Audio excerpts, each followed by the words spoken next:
What is crackalackin' YouTube? Infected Zine in here with a new video, and as you can tell by the title, it is my tech picks of the week. And this week we are covering two spell cards.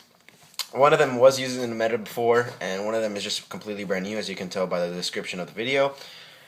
And I'll be explaining how they're good, their disadvantages or advantages, how they can be used in your advantage, even if you just set them or something.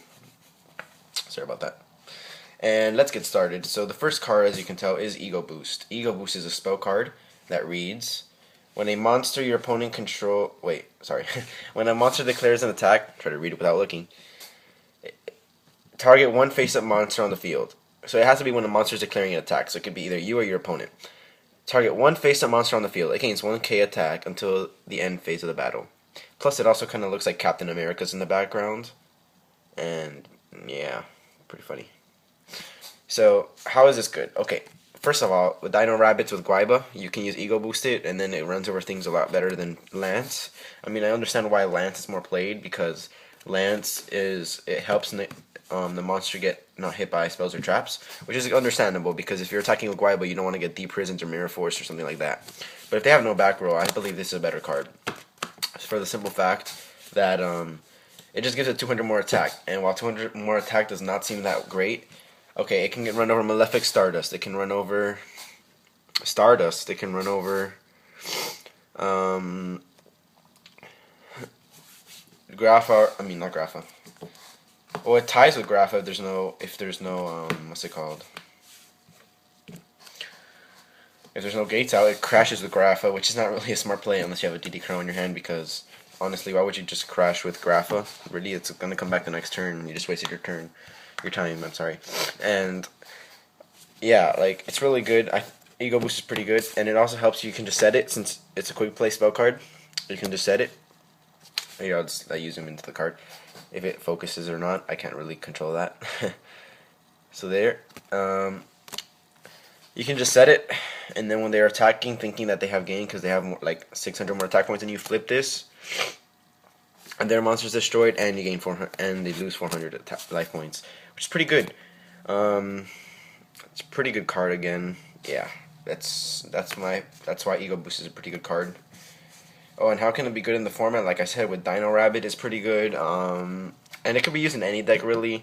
If you're just playing a beat stick deck, this also helps with your beating. But that sounds weird. But I would definitely use these two cards instead, just because they've been proven that they work better than most cards at what they do.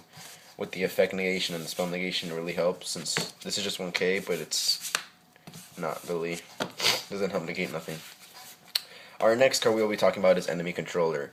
Enemy Controller is also a quick play spell card, and it reads, there's two effects. Activate one of these effects. The first one reads, target one face-up monster your opponent controls. Change that target's battle position. And that's pretty good, right? It's like a Book of Moon sort of, except you can attack, defense, flip face down, because it doesn't really say that. It could be that. But you wouldn't do that against Gravekeepers, because that's like, burp. Tribute one monster to target one face-up monster your opponent controls. Take control of that target until the end phase. So it doesn't say you can attack or anything. So late game, you had that in your hand, or you had it sit the whole game. Boom. You top deck Veiler. What am I going to do with this? Most people would literally just scoop. No, I do not scoop, first of all. I'm not like that. If I didn't have anything, I would set the Veiler in hopes that next turn I can draw like all 5 pieces of Exodia in one draw. And so, Enemy Controller. Let's say they have a BLS and a Red Eyes Darkness Metal, even though they would only have one next format.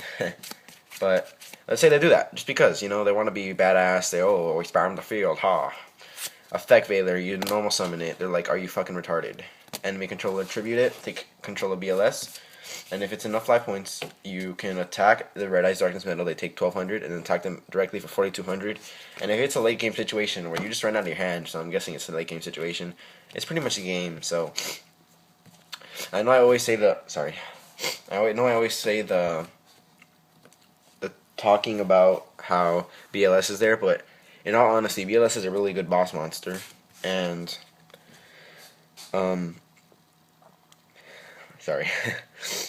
and he's really going to be out next format, I think, because Chaos decks are going to do a lot better. Twilight Lightsworns and Chaos decks in general, they're going to do a lot better. So, these are kind of two cards that you can use to help aid your stuff. This was really good in the plant format. This has never been good, but let's make this mainstream. And okay, so also, what was I talking about? You can also use the econ thing late game in general. If they have one monster out, you summon a monster, tribute it, and attack them directly with their monster, and it's probably going to do a lot of damage to them or win you the game. Unless they want to deprison their own monster or mirror force it, which I don't think they will, if they can survive the hit. So, that's my tech picks of the week. Thanks for watching. I hope you enjoyed. If you did, leave a like and or rate comment so other people can enjoy the video as well as you did. Alright, this has been Infected Xenon signing off.